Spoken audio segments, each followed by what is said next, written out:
नमस्कार। TNC nursing इस online platform पे आप सभी का हार्दिक स्वागत और अभिनंदन है। और जैसा कि आपको पता है कि टीएनसी नर्सिंग के इस यूट्यूब चैनल पे question of the day series नाम की एक सीरीज चल रही है, जिसमें बहुत शानदार, धमाकेदार और ज्ञानकारी क्वेश्चन ऑफ द डे आपको रोज देखने को मिलते हैं। तो मैं RN Suresh Kumar, nursing officer M Jodhpur, आज का question of the day session मैं कंडक्ट करवाने वाला हूं। और आज के क्वेश्चन सेशन को देखने के बाद में मैं इतना इस क्लास की गारंटी लेता हूं कि इस क्लास से तो एटलीस्ट आपका एक भी मैं क्यूरी जो है वो बाकी रहने नहीं दूंगा और कोई भी डाउट आपके बाकी नहीं रहेगा अगर आप इस क्लास को पूरा देखते हैं। तो आज की जो class question of the day का जो सेशन है अपन शुरू करते हैं। और TNC nursing question of the day का आज का जो शानदार धमाकेदार क्वेश्चन है। और एक चीज और मैं बता देता हूं बच्चों आपको कि टीएनसी नर्सिंग का ये जो question of the day series चल रहा है, इसमें ऐसे एमसीक्यूज आपको करवाए जाते हैं, ऐसे इंपॉर्टेंट एमसीक्यूज आपको करवाए जाते हैं जो 100% किसी न किसी एग्जाम में या तो प्रीवियस ईयर्स में आए हैं या किसी न किसी एग्जाम में पक्का पूछे जाएंगे। तो आप सभी को किसी भी सूरत हाल में ये जो सेशन है वो मिस करना नहीं चाहिए। और आज का जो सेशन है वो अपन शुरू करते हैं। और आज का सेशन जो है बच्चों, उसमें टीएनसी नर्सिंग में क्वेश्चन ऑफ द डे जो होने वाला है वो होने वाला है न्यूमोथोरेक्स टॉपिक के ऊपर। यानी कि हम इस टॉपिक से एक सवाल उठाएंगे और उसको पूरी तरीके से उसके चिथड़े उड़ा के बहुत तगड़े तरीके से उसको क्लियर करने वाले हैं। तो न्यूमोथोरेक्स से कौन सा सवाल बन सकता है और कौन सा जो पॉपुलर सवाल है जो बहुत सारे एग्जामों में पूछा जाता है और अभी भी पूछा जा सकता है, तो वो जो सवाल है आपकी स्क्रीन के सामने है और क्वेश्चन आप पढ़ेंगे। क्वेश्चन ये है, और देखिए ये जो है question of the day series है वो टीएनसी नर्सिंग के खुद के बनाए हुए सवाल है। तो सवाल आप पढ़ेंगे, a patient with medical emergency of tension pneumothorax comes in emergency room. Needle decompression has been decided to relieve the patient. Which of the following option is correct regarding needle decompression? यानी कि देखिए सबसे पहला MCQ solving is an art. याद रखिए हमेशा कि सवाल को एमसीक्यू सोल्व करना एक कला है। आपके पास ज्ञान से कितना भी हो, बट आपके पास में ये कला होना भी जरूरी है कि आपको सवाल कैसे, आपको अपने ज्ञान को इंप्लीमेंट कैसे करना है वो आपको पता होना चाहिए। तो सवाल को हमेशा 2 बार आपको पढ़ना है। और ये जो सवाल एक बार मैं आपको हिंदी में भी अच्छे से समझा देता हूं। और सवाल ये है कि एक पेशेंट है मेडिकल इमरजेंसी के साथ में आया है और वो मेडिकल इमरजेंसी कौन सी है? वो मेडिकल इमरजेंसी है न्यूमोथोरेक्स। और न्यूमोथोरेक्स भी कौन सा? टेंशन न्यूमोथोरेक्स के साथ में पेशेंट आया है और इमरजेंसी रूम में आया है और नीडल डिकम्प्रेशन उसका डिसाइड हुआ है। यानी कि हेल्थ केयर टीम ने डिसाइड किया कि इस पेशेंट को नीडल डिकम्प्रेशन के द्वारा सही किया जा सकता है या फिर इसको इमरजेंसी में जरूरत है। तो नीडल डिकम्प्रेशन इस पेशेंट को करना है रिलीव करने के लिए। तो which of the following option is correct regarding needle decompression? यानी साइंस सीधी सी बात यह कि नीडल डिकम्प्रेशन करना है टेंशन न्यूमोथोरेक्स के पेशेंट में। तो कौन सा ऑप्शन इसमें से सही है? पहला ऑप्शन यह है कि 14 गेज नीडल ले लीजिए और second intercostal space mid clavicular line में इंसर्ट कर दीजिए तो पेशेंट रिलीव हो जाएगा। दूसरा ऑप्शन यह है कि 16 गेज नीडल ले लीजिए, वही सेकेंड इंटरकोस्टल स्पेस ले लीजिए और मिड क्लेविकुलर लाइन में इंसर्ट कर दीजिए तो पेशेंट रिलीव हो जाएगा। तीसरा ऑप्शन यह है कि 14 गेज नीडल लेनी है और एरिया भी वही है और इस बार पोजीशन क्या है? एंटीरियर एक्सिलरी लाइन में इंसर्ट करना है। चौथा ऑप्शन ये कि 16 गेज नीडल लेनी है, सेकंड आईसीएस में इंसर्ट करना है और एंटीरियर एक्सिलरी लाइन के अंदर ही इसको इंसर्ट करना है। और पांचवा ऑप्शन ये है कि 18 गेज नीडल लेनी है। यानी कि देखिए 4 जो ऑप्शन है बच्चों ये जो 4 जो ऑप्शन है इसमें या तो 14 है या 16 है, 2 ही ऑप्शन है। अब 5वें में नया ऑप्शन आपके सामने निकल गया और वो ऑप्शन है 18 गेज नीडल ले लीजिए और सेकंड इंटरकोस्टल स्पेस के अंदर ही आपको इसको इंसर्ट करनी है और मिड क्लेविकुलर लाइन में आपको इंसर्ट करनी है। तो ये जो सवाल है वो आप लेके आया हूं मैं और इसका जवाब जब तक आप ढूंढते हैं तब तक हम इसका थोड़ा सा पोस्टमार्टम करने की कोशिश करते हैं इस सवाल का।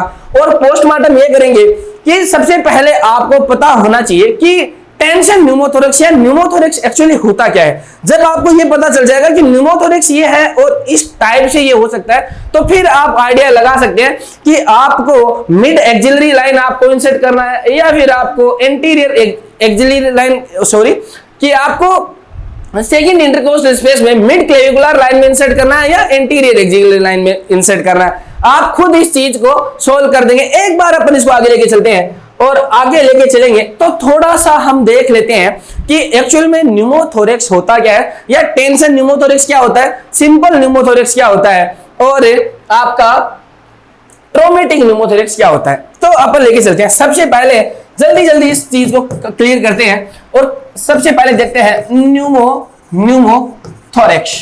क्या देखते हैं बच्चों? न्यूमोथोरेक्स। तो न्यूमोथोरेक्स के अंदर क्या देखना है आपको? सबसे पहले आपको टर्म से ही समझ में आ जाना चाहिए। टर्म क्या है? न्यूमो मतलब हो गया आपका क्या? Air, air. और थोरेक्स का मतलब आपका हो गया कि आपकी चेस्ट कैविटी, चेस्ट कैविटी। अब इस चीज को देख लीजिए कि न्यूमोथोरेक्स का मतलब होगा कि accumulation of air in chest cavity या फिर प्लूरल स्पेस के अंदर। अब देखिए थोड़ा सा, ये तो हो गया आप अपनी आम बोलचाल की भाषा में।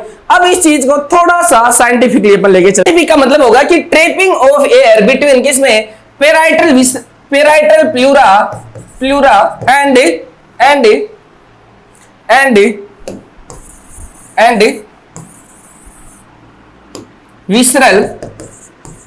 Visceral pleura.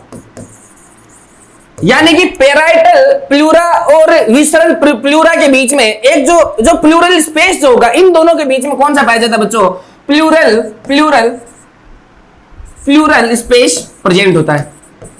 और ये जो प्लूरल स्पेस होता है, अब इसके अंदर अगर एयर ट्रैप हो जाए तो उसको क्या बोलते हैं? आपका न्यूमोथोरेक्स। यानी कि कलेक्शन हो जाएगा किसका? न्यूमो का, यानी एयर का कलेक्शन हो जाएगा। अब इसमें देखिए, ये जो न्यूमोथोरेक्स है, यानी कि ये जो कलेक्शन जो हो रहा है, जो आपके पेराइटल स्पेस के अंदर, जो आपके प्लूरल स्पेस के अंदर जो आपका कलेक्शन हो रहा है एयर का, अब वो किस तरीके से हो सकता है? यानी कि न्यूमोथोरेक्स जो होता है बच्चों, न्यूमोथोरेक्स जो है वो कितने टाइप से हो सकता है आपका? तो वो जो है आपका मेजरली 2 टाइप से आपका हो सकता है। 2 टाइप से कैसे होगा बच्चों? 2 टाइप से कैसे होगा? 2 टाइप से ऐसे हो सकता है, या तो हो जाए स्पॉन्टेनियस न्यूमोथोरेक्स, एक तो हो जाए आपका स्पॉन्टेनियस न्यूमोथोरेक्स, दूसरा हो जाए आपका ट्रोमेटिक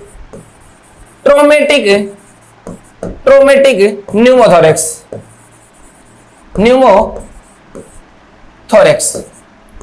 या तो हो जाए आपका स्पॉन्टेनियस न्यूमोथोरेक्स या हो जाए आपका ट्रोमेटिक न्यूमोथोरेक्स। अब स्पॉन्टेनियस न्यूमोथोरेक्स में का मतलब ये होगा आपका कि ऐसा न्यूमोथोरेक्स जो विदाउट एनी इंजरी होगा, यानी बिना किसी इंजरी के। और इसमें जो आपका मेन जो कोज रहता है बच्चों, वो होता है आपका स्मोकिंग जो वाले पेशेंट जो होते हैं, स्मोकिंग वाले पेशेंट, थिन पेशेंट, और इसके अलावा वीक। ये सबसे बड़ी, अभी देखिए मैं आपको डायग्राम के द्वारा इस चीज को समझाऊंगा आगे, एक बार आप थ्योरेटिकली समझिए।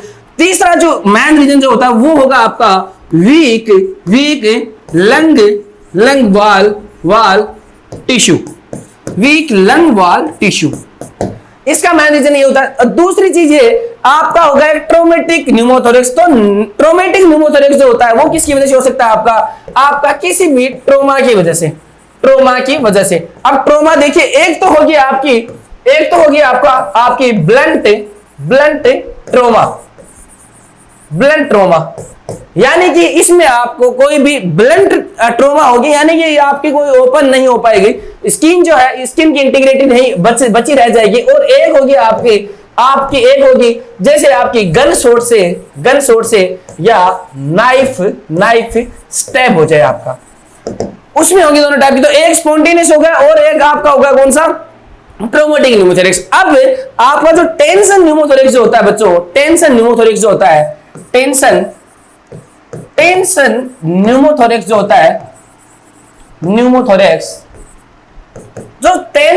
जो होगा वो किसकी वजह से होगा आपका? वो जो होगा आपका मोस्टली जिसका कारण होता है ट्रोमेटिक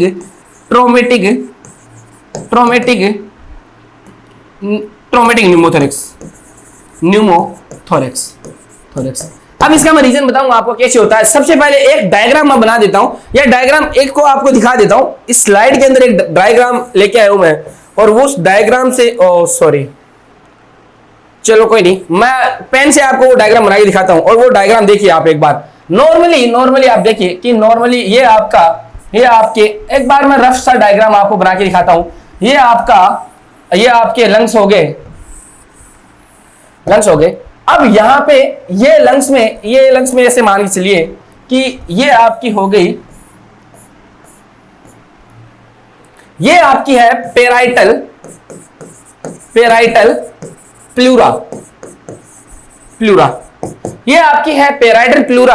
और ये जो है बच्चों, ये जो आपकी बना रहा हूं मैं यहां पे, आई होप आपको दिख रहा होगा। ओके हाँ, तो ये जो है आपकी वो है विसरल प्लूरा।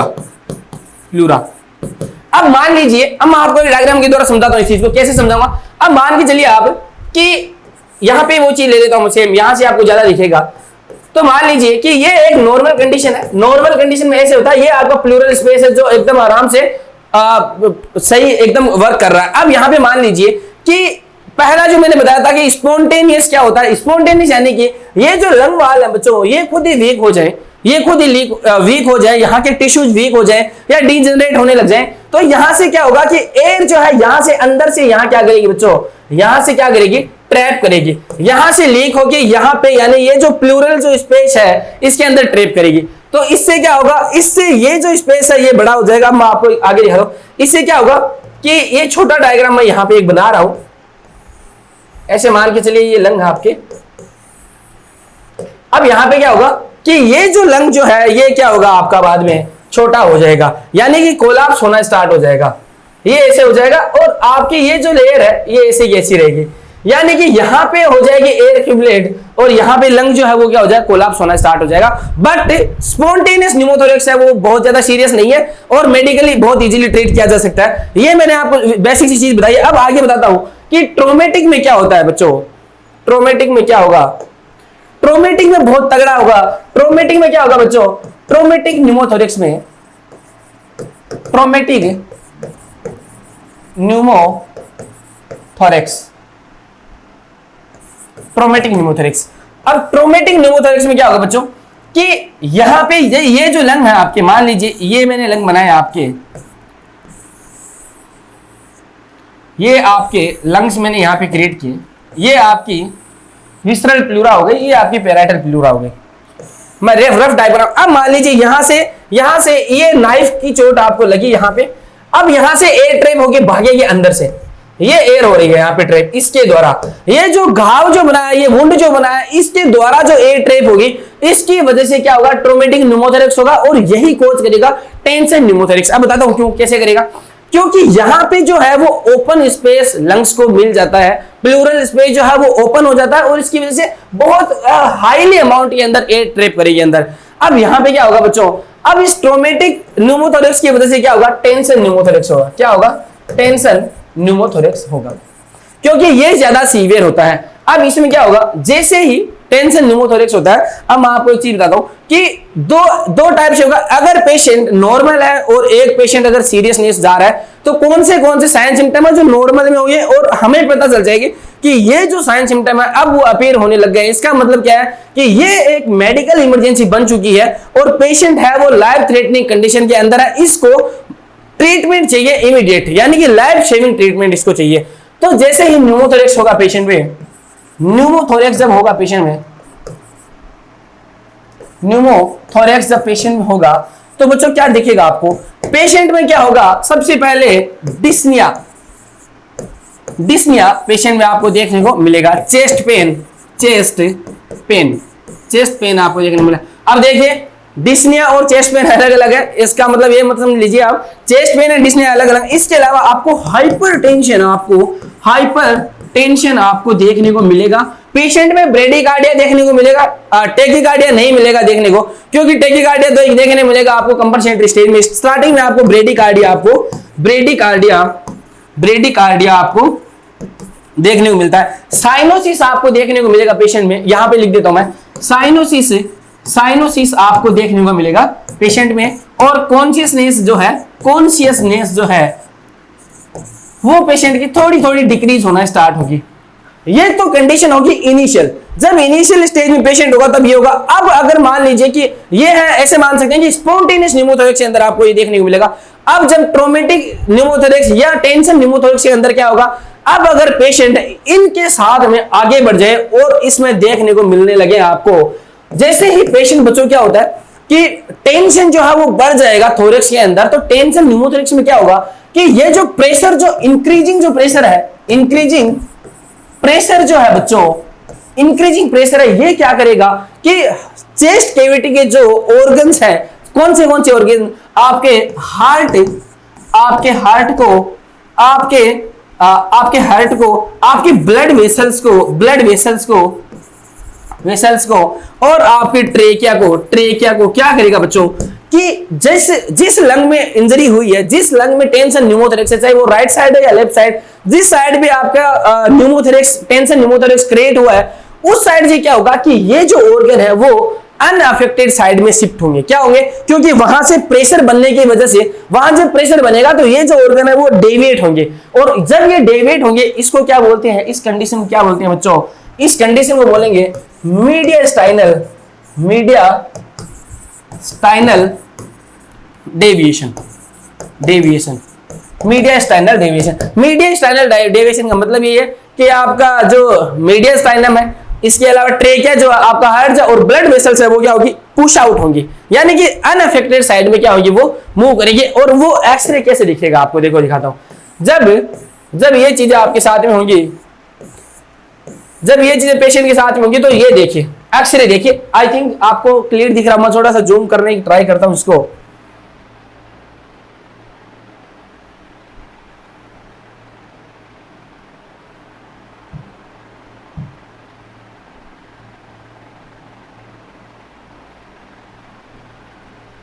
ये एक्सरे आपको दिख रहा होगा, और इस एक्सरे में ये देखिए कि टेंशन न्यूमोथोरेक्स, सॉरी, ये टेंशन न्यूमोथोरेक्स यहां पे दिख रहा है आपको। अब इस टेंशन न्यूमोथोरेक्स में देखिए ये जो साइड है वो आपको क्या दिख रहा है बच्चों, ये अफेक्टेड साइड है। ये क्या है? अफेक्टेड साइड, यानी कि इसमें कौन सा है, लेफ्ट टेंशन न्यूमोथोरेक्स आपको दिख रहा है, लेफ्ट साइड में। अब यहां पे क्या होगा, देखिए लेफ्ट साइड का लंग जो है वो होगा कोलैप्स क्यों होगा, क्योंकि लगातार नेगेटिव प्रेशर बढ़ता जाएगा, बट जो एयर जो ट्रैप हो रही है अंदर वो वापस नहीं निकल पा रही है, इसकी वजह से लंग को जो है वो एक्सपांड होने का जो एरिया जो है वो कम हो जाएगा, और लंग जो एक्सपांशन है वो सही तरीके से नहीं हो पाएगा। इसकी वजह से क्या होगा, लंग क्या होगा, कोलैप्स होगा। क्या होगा, लंग कोलैप्स आपको देखने को मिला। तो ये देखिए, ये यहाँ पे आपको लंग कोलैप्स आपको देखने को मिलेगा। इस साइड का जो लंग्स है वो पूरा बना हुआ है, और इस साइड का जो लंग है वो क्या हो जाएगा, कोलैप्स हो जाएगा। और डिप्रेशन, ये जो डायफ्राम जो आपको देख रहे हैं, डायफ्राम यहाँ का, इस साइड का पूरा डायफ्राम और इस साइड का डायफ्राम देखिए, ये क्या होगा आपका, डिप्रेस होगा। किसकी वजह से? टेंशन न्यूमोथोरेक्स की वजह से, नेगेटिव प्रेशर की वजह से आपको यहाँ पे देखने को मिलेगा। ये दो साइन आपको इंपोर्टेंटली देखने को मिलेंगे। इसके अलावा अब देखिए ये जो है मीडियास्टाइनल जो ऑर्गन्स आपको दिख रहे हैं, हार्ट भी देखिए यहाँ पे लगभग ऊपर बीच में आ चुका है, और यहाँ पे ये जो है वो देखिए, यहाँ पे देखिए ये क्या होने लगे आपके राइट साइड के अंदर क्या होंगे, डेविएट होने लगे हैं। इसको क्या बोलते हैं, मीडियास्टाइनल शिफ्ट टू राइट, यानी कि शिफ्ट हो गए राइट की साइड में। ये क्या है, ये इंपॉर्टेंट साइन है। इसके अलावा जब ये चीज होगी ना बच्चों, जब टेंशन न्यूमोथोरेक्स होगा ना, टेंशन न्यूमोथोरेक्स जो होगा ना, टेंशन न्यूमोथोरेक्स जब होगा तो क्या होगा बच्चों, अबसेंट लंग साउंड, यानी कि लंग साउंड जो आती है अंदर से अपनी, वो क्या हो जाएंगे, अपनी अबसेंट होंगे, वो सुनना बिल्कुल बंद हो जाएंगे। जब डॉक्टर स्टेथोस्कोप लेके जब जिस भी अफेक्टेड साइड में लगाएगा स्टेथोस्कोप को, तो लंग साउंड जो है वो अब्सेंस मिलेगी, वो हियरिंग नहीं होगी, वो उसको सुनेगी नहीं, ऑडिटरी नहीं होगी। तो ये इससे पता क्या चल जाएगा कि किस साइड का न्यूमोथोरेक्स है वो प्रेजेंट है पेशेंट में। तो लंग साउंड क्या होती है, अब्सेंट होती है। तो एक तो था, और तीसरा क्या होगा बच्चों, तीसरा क्या होगा, पहला जो बड़ा जो साइन था वो आपको मैंने बताया कि एक तो होगा लंग साउंड जो है वो अब्सेंट होगी, अब्सेंट हो जाएंगे लंग साउंड। दूसरा जो होगा वो मीडियास्टाइनल क्या हो जाएगा, डेविएशन होगा या शिफ्टिंग हो जाएगी। तीसरा बड़ा क्या होगा बच्चों, यहां पे देखिए, अब ये क्या, इसका मतलब क्या होगा कि ये पेशेंट जो है वो शोक में जाएगा। किस वजह से जाएगा शोक में? शोक में इसलिए जाएगा क्योंकि जो कार्डियोवेस्कुलर ऑर्गन जो है, जिसमें आपका हार्ट आउटा और ब्लड वेसल जो है, मेजर ब्लड वेसल जो है, उनके ऊपर क्या होगा बच्चों? उनके ऊपर क्या होगा कि टेंशन न्यूमोथोरैक्स की वजह से उनके ऊपर क्या होगा? प्रेशर होगा। अब इनके ऊपर जब प्रेशर इंक्रीज होगा तो ये जो है वो सही से पंप नहीं कर पाएंगे ब्लड को। ब्लड की जो पंपिंग है वो सही से होगी नहीं, और जब ब्लड की पंपिंग सही से नहीं होगी तो ब्लड जो है, ब्लड जितनी अमाउंट में ब्लड जो है वो इजेक्ट होना था वाइटल ऑर्गन की तरफ, वो ब्लड है वो उतना इजेक्ट नहीं हो पाएगा। और अब अगर ये इतना ब्लड इजेक्ट नहीं हो पाएगा तो ब्लड क्या होगा? कम पुश होगा, कम पंप होगा, और इसकी वजह से क्या होगा? बच्चों, पेशेंट जाएगा किसमें? शोक में। किसमें जाएगा? शोक में। तो जब पेशेंट न्यूमोथोरैक्स का हो, और इसमें ये 3 जो साइन होते हैं, मेजर साइन कौन से आपका? एक तो lung sound absence, lung sound absence. दूसरा कौन सा होगा आपका? Mediastinal deviation. Lung collapse. और पेशेंट किस में जाएगा? शोक में। शोक में। तो ये क्या है? आपके सारे के सारे लाइफ थ्रेटनिंग कंडीशन यहाँ पे अराइज हो चुकी है, और ये सीवियरिटी कोज करती है किसकी? टेंशन न्यूमोथोरैक्स की। अब जब ये सीवियरिटी, अब देखिए मैं आपको थोड़ा सा और आगे दिखाता हूं।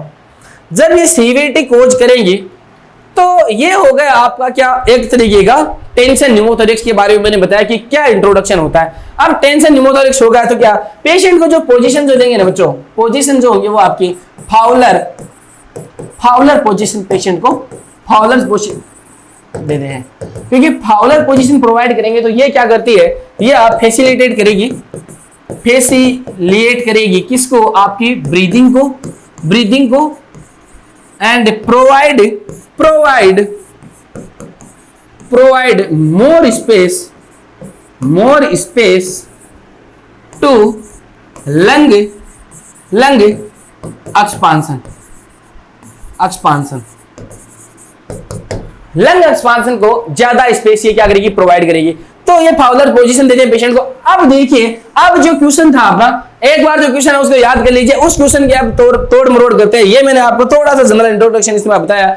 अब इसमें क्या करते हैं? फर्स्ट लाइन ट्रीटमेंट जो होता है इसका बच्चों, फर्स्ट लाइन ट्रीटमेंट जो होता है, फर्स्ट लाइन ट्रीटमेंट या ट्रीटमेंट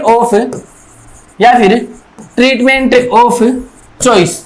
तो ट्रीटमेंट ऑफ चॉइस क्या होगा बच्चों? ट्रीटमेंट ऑफ चॉइस होता है इसका नीडल डिकम्प्रेशन।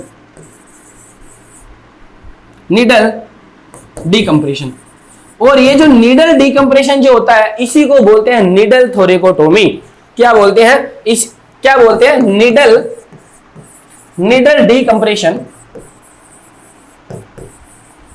नीडल डिकम्प्रेशन या नीडल थोरेकोटोमी।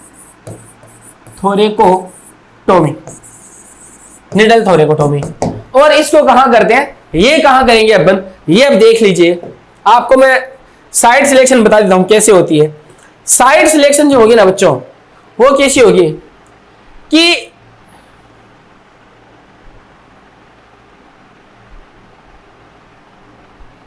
साइड सिलेक्शन देखिए कैसी होगी। साइड सिलेक्शन ऐसी होगी कि एंगल ऑफ लुईस जो होता है अपना,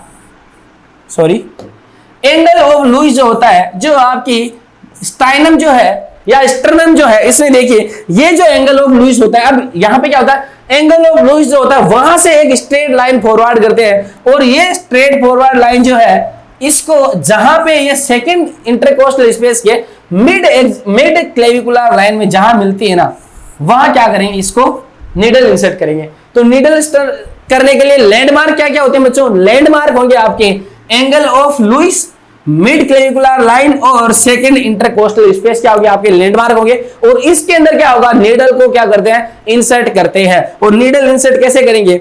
नीडल इंसर्ट करेंगे तो ये देख लीजिए आपका ये आपका सेकंड इंटरकोस्टल स्पेस है, 14 गेज की नीडल है, 14 गेज की। याद रखिए हमेशा क्वेश्चन जब भी है, क्वेश्चन में जब भी पूछा जाए आपको हमेशा और हमेशा 14 गेज नीडल के साथ में ही जाना है। अगर ऑप्शन में 14 गेज नीडल है तो ऑप्शन में हमेशा आपको 14 गेज नीडल के साथ में जाना है। अगर 14 गेज नीडल नहीं है तो आप 16 गेज नीडल के साथ में जा सकते हैं, but 14 gauge needle is priority. तो 14 गेज नीडल के साथ में जाना आपको, और सेकंड इंटरकोस्टल स्पेस के अंदर उसको इंसर्ट किया जाता है और फिर टेंशन न्यूमोथोरिक्स को क्या किया जाता है, रिलीव किया जाता है। उसके बाद में हमें एक वीडियो था बच्चों, वो मैं आपको दिखाना चाहता हूं।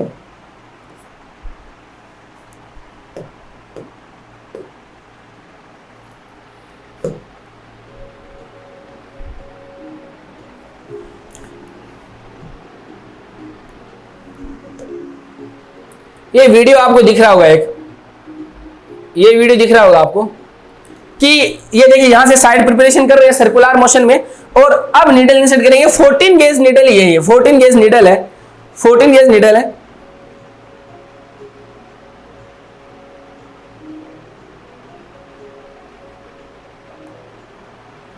यहां पे ये फिक्सेशन कर दिया इसका, और अब ये अपने आप रिलीव हो जाएगा। और कब तक करना है, कब तक करना है, ये जो नीडल है इसको ओपन कब तक छोड़नी है, जब तक लंग जो है वो कंप्लीटली री एक्सपांड हो जाए तब तक इसको क्या करना है। अब देखिए वापस से देखिए, ये यहाँ पे ये डॉक्टर जो वो क्या चेक कर रहा है, यहाँ पे ये चेक जो कर रहा है वो कर रहा है breath sound, breath sound check कर रहा है कि किस साइड से ब्रीथ साउंड एब्सेंट है वो चेक कर रहा है। ये ब्रीथ साउंड चेक हो रही है यहाँ पे, और अब इसका कंफर्मेशन होगा तो ये यहाँ पे नीडल इंसर्ट कर देंगे।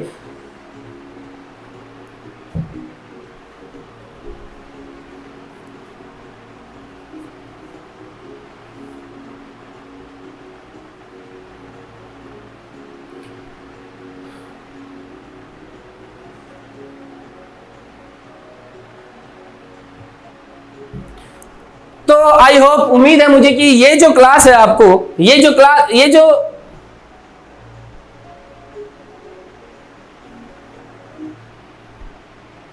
तो अल्टीमेटली अपना जो क्वेश्चन था वो क्वेश्चन ये था कि टेंशन न्यूमोथोरिक्स को रिलीव करने के लिए नीडल कहां पे इंसर्ट करनी है। और इसके साथ में हमने बहुत सारी चीजें देखी, क्योंकि एक क्वेश्चन में सिर्फ क्वेश्चन को हल करना है, जवाब देना नहीं होता, उसके इर्द गिर्द सारी चीजों को कवर करना, उस चीज को कॉन्सेप्ट को तैयार करना हमें पता होना चाहिए। और आपको पता है कि जब टेंशन न्यूमोथोरिक्स जब होगा तो एयर का जो ट्रैपिंग है वो कहां होती है, वो अपर लोब में ही होती है। अपर लोब में क्यों होती है, क्योंकि ग्रेविटेशनल फोर्स क्या होता है वहां पे कम होता है, और एयर जो है वो ग्रेविटी के अगेंस्ट ही रहती है, हमेशा ऊपर रहती है।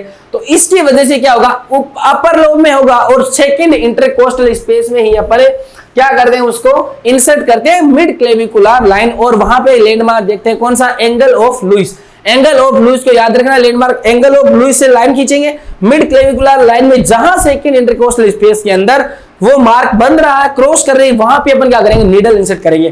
तो इस क्वेश्चन का राइट आंसर जो होगा, इसका राइट आंसर होगा ऑप्शन नंबर 1। ऑप्शन नंबर 1 क्या होगा इसका, ऑप्शन नंबर 1 जो है वो इसका क्या होगा बच्चों, राइट आंसर होगा। तो आज के क्वेश्चन का राइट आंसर जो है वो ऑप्शन नंबर 1 होगा। और आई होप आज की क्लास में आपने बहुत सारी चीजें सीखी होगी और पता चल गया होगा कि आखिर क्यों ऑप्शन नंबर 1 है वही राइट आंसर हो सकता है, बाकी के आंसर जो है वो राइट नहीं है, क्योंकि हमेशा आपको 14 गेज नीडल को ही रखना है। तो आई होप आपको ये क्वेश्चन ऑफ द सेशन पसंद आया होगा। रोज क्वेश्चन ऑफ द सेशन देखने के लिए टीएनसी नर्सिंग एप्लीकेशन को डाउनलोड कीजिए, टीएनसी नर्सिंग यूट्यूब चैनल को सब्सक्राइब कीजिए, रोज वहां को मिलेंगे। और अगर आपको डिटेल में आपको न्यूमोथोरिक्स पढ़ना है, या जितने भी टाइप के थ्योरी के जितने भी टॉपिक अगर आपको डिटेल में पढ़ने हैं, तो टीएनसी नर्सिंग एप्लीकेशन को डाउनलोड कीजिए, वहां आपको फुल थ्योरी बेस मिल जाएगा। वहां पे आपको एक्सपर्ट टीम के द्वारा डिटेल के अंदर थ्योरी का पूरा अध्ययन करवाया गया है, वहां पे आप जाके और देख सकते हैं। तो आज की क्लास में इतना ही है, मिलते हैं एक और नई क्लास के साथ में, तब तक के लिए पढ़ते रहिए, बढ़ते रहिए। जय हिंद, जय भारत।